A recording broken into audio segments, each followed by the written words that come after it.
नमस्कार स्टूडेंट्स। आज हम लोग बात करेंगे संत ऑगस्टाइन की।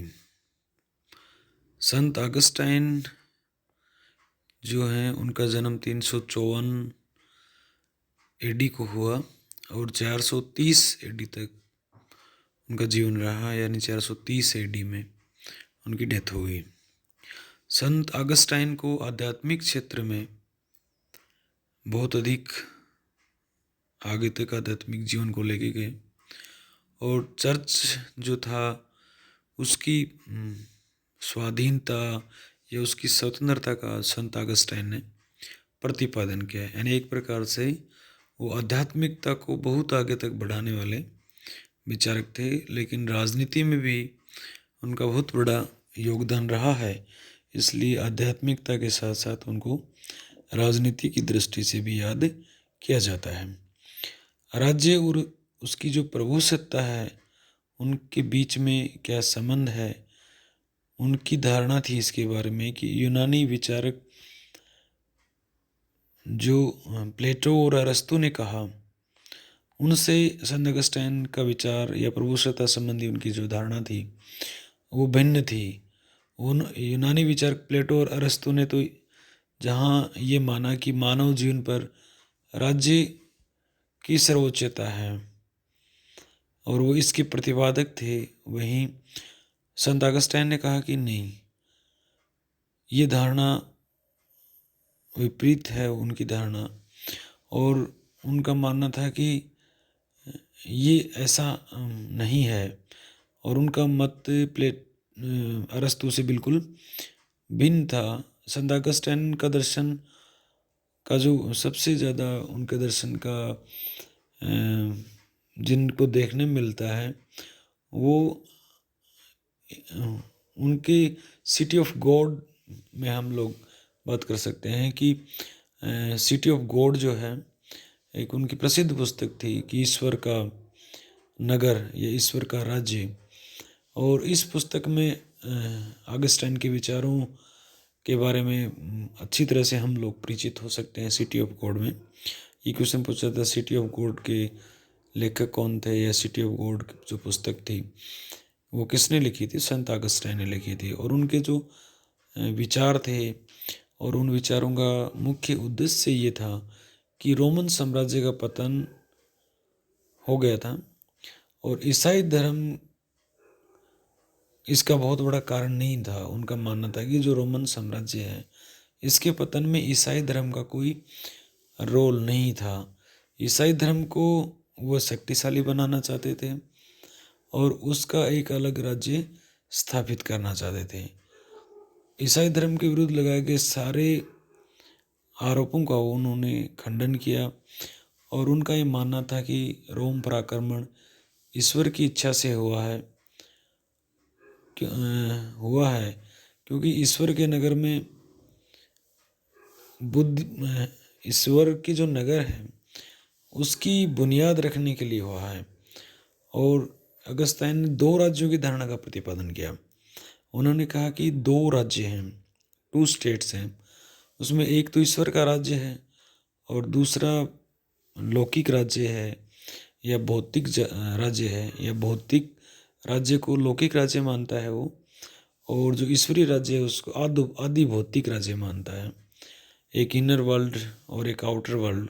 यानी इनर वर्ल्ड में वो कह रहा है कि व्यक्ति का आध्यात्मिक जगत है इनर वर्ल्ड, और जो बाहर का भौतिक या फिजिकल जो स्टेट है वो लौकिक जगत है। यानी शरीर जो है या भौतिक वस्तुएं हैं वो जगत या पदार्थ जो है वो जगत का विषय है, और जो इनर वर्ल्ड जो है या भौतिकता से परे जो जीवन है वो ईश्वरीय स्टेट है। राज्य ही लौकिक राज्य को, लौकिक जो राज्य है या ईश्वरीय जो राज्य है वो उसको लौकिक राज्य के अधीन मानता है, ईश्वरीय राज्य के अधीन मानता है लौकिक राज्य को। यानी जो ईश्वर का राज्य है या आध्यात्मिक राज्य है वो उसकी अधीनता लौकिक राज्य पर उसका शासन है।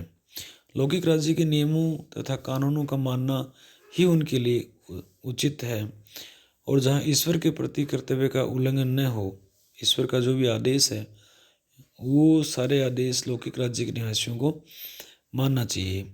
अगस्टाइन की धारणा का परिणाम ये हुआ कि उन्होंने राज्य को चर्च के अधीन कर दिया, जैसा कि आगे चलकर टॉमस एक्विनस और ग्रेगरी सप्तम आदि ने भी यही किया।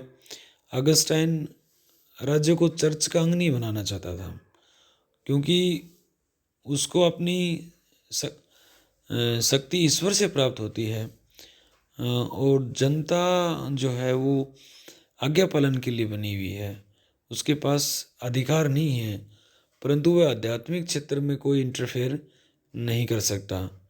इस पर अगस्टाइन का उद्देश्य लौकिक और आध्यात्मिक क्षेत्र में स्पष्ट रूप से विभाजन रेखा खींच रहा है कि एक लौकिक जगत है और दूसरा भौतिक जगत है, भौतिक जगत है और दूसरा आध्यात्मिक जगत है।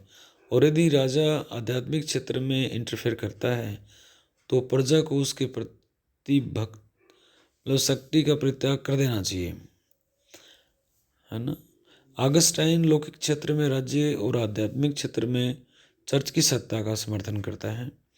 साथ ही वह ये भी मानता है कि दोनों सत्ता एक दूसरे के साथ में सहयोग करना चाहिए, क्योंकि राज्य ही वह राज्य जो है वो लौकिक क्षेत्र है और जो चर्च जो है वो क्या है, आध्यात्मिक क्षेत्र है। यानी चर्च की श्रेष्ठता ज़्यादा है, क्योंकि वो चर्च जो है वो ईश्वर का राज्य है, ईश्वर का विषय है आध्यात्मिकता।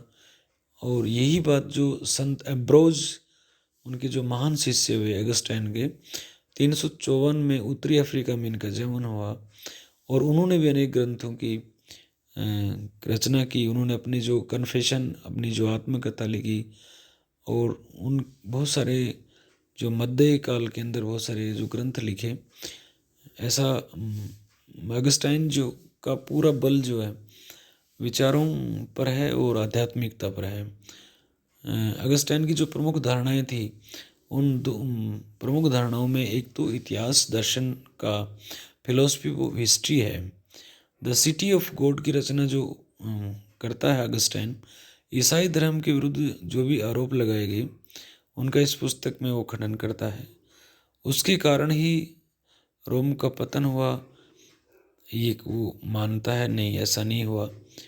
और रोम में जो रोम के जो पुराने मूर्ति पूजक जो धर्म थे, उनके जो उपासक थे, उनका पतन का जो कारण है वो जो ईसाई संस्थापकों पर लगाया गया, वो भी उनका विरोध करता है।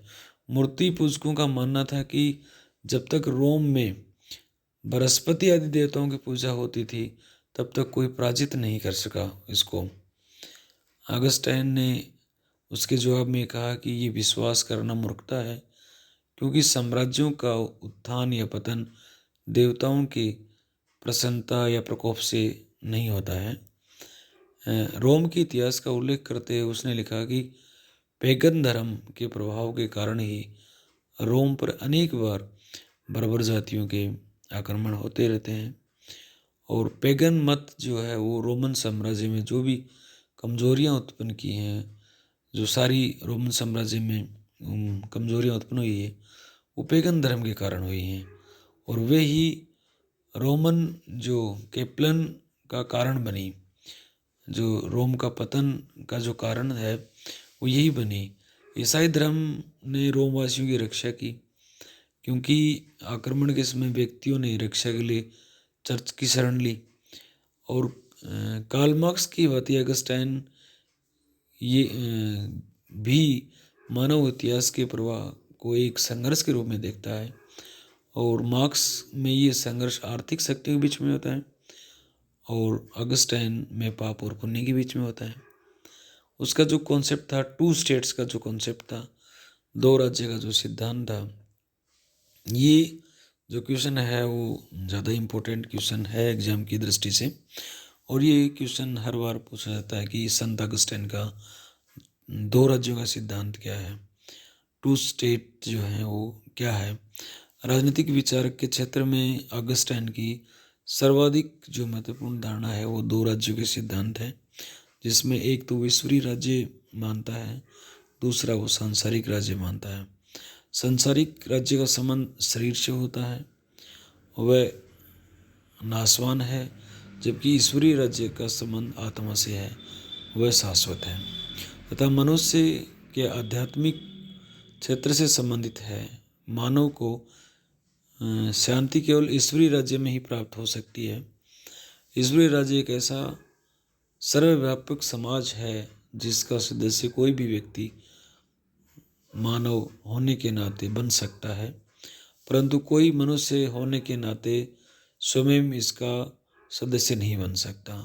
जब से मनुष्य का पतन हुआ है, तब से केवल प्रभु कृपा से ही इसका सदस्य बना जा सकता है, अन्यथा नहीं बन सकते। अगर प्रभु की कृपा नहीं होगी तो आप इसके सदस्य नहीं बन सकते। ये कृपा प्रत्येक व्यक्ति को प्राप्त नहीं होती है, क्यों? ये उन्हीं को प्राप्त होती है जो ईसा में विश्वास करते हैं, ईसा मसीह में या ईसाई धर्म में विश्वास करते हैं। इस तरह अगस्टाइन के ईश्वरीय राज्य के क्रोड में केवल वही व्यक्ति जो ईसाई धर्म के सदस्य हैं वही प्रवेश कर सकते हैं। ईसाई समाज धार्मिक जो भी संस्कार हैं उनमें भाग लेकर ईश्वर की कृपा प्राप्त की जा सकती है। विश्वव्यापी ईसाई समाज के विचार की भूमि भी उन्होंने तैयार की। संपूर्ण मध्य युग, जिसको पवित्र रोमन साम्राज्य या ईश्वरीय राज्य पर आधारित माना जाता है, ये भी अगस्टाइन के दिन थी। ईश्वर ने ईसाई राज्य का निर्माण सबके लिए किया है, व्यक्तियों ने अपनी कुप्रवृत्तियों के कारण इसे खो दिया है। पुनः ईश्वरीय राज्य की सदस्यता प्रभु कृपा से मिल सकती है, ऐसा नहीं है। प्रभु की कृपा प्राप्त करने का उपाय क्या है कि चर्च के जो धार्मिक संस्कार हैं उनका व्यक्ति पालन करे। चर्च ही ईश्वरीय राज्य का प्रवेश द्वार है। केवल ईसाई ही ईश्वरीय राज्य में प्रवेश पा सकते हैं, गैर ईसाई इसमें प्रवेश पाने के योग्य नहीं है। ईश्वरीय राज्य में केवल ईसाई धर्म को ही अपनाया जा सकता है। सेंट अगस्टाइन के 2 राज्यों का जो सिद्धांत था उसका सार तत्व ये है कि ईश्वरीय राज्य समस्त सद्गुणों पर आधारित धारणा है, एक व्यवस्था है। न्याय और शांति की प्राप्ति इसी में ही की जा सकती है। उनका मानना था कि न्याय एक व्यवस्थित अनुशासित जीवन तथा व्यवस्था के अनुसार कर्तव्य का पालन करना है। ईश्वरीय राज्य का एक रूप यह है कि सच्चे न्याय की प्राप्ति ईसाई राज्य में ही संभव है। शांति, सद्भावना और सामंजस्य में जो भी व्यक्ति भाग लेते हैं उनका बीच का संबंध ही होता है। और शांति की 2 शर्तें होती हैं। सभी मनुष्य एक ही विश्व की व्यवस्था के अंग हैं, एक सार्वभौमिक कानून के अधीन है, तभी शांति स्थापित हो सकती है। ऐसा केवल तभी संभव है जो ईसाई ये मानते हैं कि ईश्वर से प्रेम करते हैं, यानी सभी व्यक्ति ईश्वर से प्रेम करते हैं, ऐसा अगस्टाइन ने माना है और ऐसा करना चाहिए। सेंट अगस्टाइन के दर्शन में क्रमबद्धता का भाव था और उसके ग्रंथ राजनीतिक प्रबंध के रूप में नहीं रचे गए, बल्कि राजनीतिक महत्व, फिर भी उनका राजनीतिक महत्व है।